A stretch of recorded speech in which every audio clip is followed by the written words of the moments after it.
ये कहानी बहुत पुरानी है। उस समय गौतम बुद्ध पूरे भारतवर्ष में घूमकर बौद्ध धर्म की शिक्षाओं का प्रचार प्रसार कर रहे थे। धर्म के प्रचार के लिए वो अपने कुछ शिष्यों के साथ अलग अलग स्थानों पर भ्रमण करते थे। फिलहाल बरसात के मौसम में भारतीय उपमहाद्वीप के पूर्वी व उत्तरी भागों में भारी बारिश हो रही थी और एक दिन अचानक से एक घटना घटी। बरसात के मौसम को देखकर अपने शिष्यों की बड़ी मंडली के साथ लगातार यात्रा करने वाले गौतम बुद्ध ने यह नियम बनाया था कि बारिश के दौरान 2-2.5 महीनों में भिक्षुक एक जगह पर रह सकते थे। पर आमतौर पर यह नियम था कि बुद्ध के साथ रहने वाले ये सन्यासी और भिक्षुक एक ही जगह पर 2 दिन से ज्यादा नहीं ठहर सकते थे। लेकिन बारिश के दिनों में उनका जंगलों से होकर गुजरना काफी खतरनाक था, जिसमें उनके कई लोगों की भी जान चली गई थी। इसलिए ऐसे मौसम में वे किसी बड़े कस्बे या नगर में रुक जाते थे और कई घरों में फैल जाते थे। भिक्षुक दिन में भिक्षा मांगने के लिए लोगों के घरों पर जाते थे। ऐसे में एक दिन गौतम बुद्ध के चचेरे बड़े भाई आनंद तीर्थ की मुलाकात एक वैश्या से हो गई। उसने उन्हें भिक्षा दी और उनकी तरफ आकर्षित होकर ध्यान से देखने लगी। वैश्या ने देखा कि सामने एक लंबा सुडौल कटकाठी वाला सुंदर युवक खड़ा था।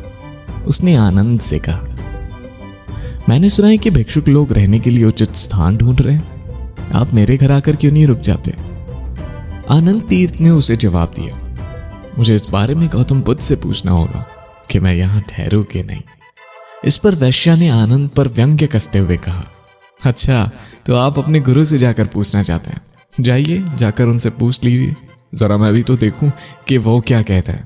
और फिर वो जोर जोर से हंसने लगी।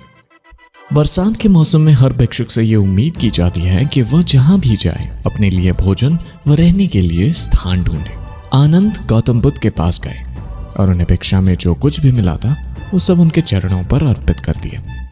फिर उन्होंने उस वैश्य के साथ हुई उनकी सारी बातों को बताया और उनसे पूछते हुए उन्होंने ये कहा, वह महिला मुझे अपने यहाँ रहने के लिए बुला रही है, क्या मैं उसके यहाँ रह सकता हूँ? यह सुन बुद्ध ने जवाब दिया, अगर वो महिला तुम्हें वहां बुला रही है तो तुम्हें अवश्य जाना चाहिए और वहां रहना चाहिए। इतना सुनते ही वहां मौजूद नगर के सारे लोग गुस्से में लाल हो गए और बोले, क्या अब इतनी नैतिकता कर चुकी है कि एक भिक्षुक को एक वैश्या के घर रात बिताने की आजादी दी जा रही है? क्या अब यही सब बाकी रह गया है करने के लिए? हमें तो लगता है ये पूरी की पूरी आध्यात्मिक प्रक्रिया ही भ्रष्ट हो चुकी है। यह सुनकर गौतम ने उन सब की ओर देखा और कहा, आप लोगों को इतनी चिंता क्यों हो रही है? वह महिला उसे बुला रही है, उसे वहां रहने दीजिए, इसमें आखिर समस्या क्या है? इतना सुनते ही लोग गुस्से में वहां से उठकर जाने लगे। गौतम बुद्ध ने उनसे कहा, ठहरो, मैं इस रास्ते पर इसलिए चल रहा हूं क्योंकि मुझे लगता है कि यह जीवन जीने का सबसे कीमती और शक्तिशाली तरीका है। अब आप लोग मुझे बता रहे हैं कि उसका तरीका मेरे तरीके से ज्यादा शक्तिशाली है। अगर यही सच है तो मुझे भी उसके साथ जाकर उसके ही तरीके से रहना चाहिए। एक सच्चे खोजी को ऐसे ही करना चाहिए कि अगर आपको कुछ श्रेष्ठ मिले तो आपको उसे पाने की कोशिश करनी चाहिए। खैर, ये सुनकर लोग बुरी तरह से चकरा गए और जाहिर सी बात है उनमें से कई लोग वहां से उठकर चले भी गए और आनंद गौतम बुद्ध की अनुमति से उसी महिला के घर चले गए। बारिश की वजह से मौसम ठंडा हो गया था। आनंद ने बहुत पतला कपड़ा पहन रखा था और उन्हें ठंड भी लग रही थी, इसलिए उस महिला ने उन्हें बेहतरीन रेशमी वस्त्र लपेटने के लिए दिए और आनंद ने उस वस्त्र से खुद को अच्छी तरह से ढक लिया। जब लोगों ने इसे देखा तो उन्होंने सबूत के तौर पर यह मान लिया कि आनंद की बुद्धि भ्रष्ट हो चुकी है। उधर उस वैश्या ने उनके लिए बढ़िया भोजन तैयार किया। आनंद ने उस भोजन को खाया। शाम को उस महिला ने आनंद के लिए नृत्य भी किया और आनंद उसके सामने बैठकर पूरे ध्यान से उसका नृत्य देखते रहे। लोगों ने जब उस घर से संगीत के आने की आवाज सुनी तो उन्हें यकीन हो गया कि अब आनंद अपने चरित्र से बिल्कुल गिर चुके हैं।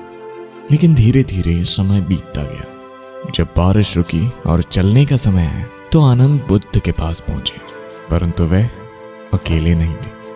उनके साथ एक सन्यासिनी भी थी जो अब एक वैश्या से महिला भिक्षुक बन चुकी थी और ऐसा लग रहा था कि उसने अपने पुराने जीवन को त्याग कर एक नया जन्म लिया था। तो दोस्तों, सत्य के रास्ते पर चलने की यही ताकत होती है कि बुरे से बुरा इंसान भी आपकी संगत में आकर बदल जाता है। अगर आप वास्तव में सत्य के मार्ग पर चलते हैं तो इंसान में सत्य को पाने की चमचमाट जिज्ञासा होती है और उन्हें बस एक मौका दिए जाने की जरूरत होती है। आजकल लोग तरह तरह की चीजों में उलझे हुए हैं, लेकिन अंततः हर व्यक्ति सर्वोच्च को पाने की इच्छा रखता है। हमें उन्हें बस ये दिखाना है कि वह जहां टिक रहे हैं उससे भी आगे, उससे भी बेहतर, उससे भी ऊंचा कुछ है। शराब और ड्रग्स के नशे से ज्यादा नशा तो दूसरी चीजों में होता है। सामाजिक नाटकों में उलझने से बेहतर भी कई चीजें होती हैं। किसी व्यक्ति विशेष के आगे निकल जाने से भी अधिक और भी कई सुखदायी चीजें होती हैं, परंतु हमें बस उन्हें पूरी तरह से समझने और अपने व्यक्तिगत जीवन में ढालने की जरूरत है।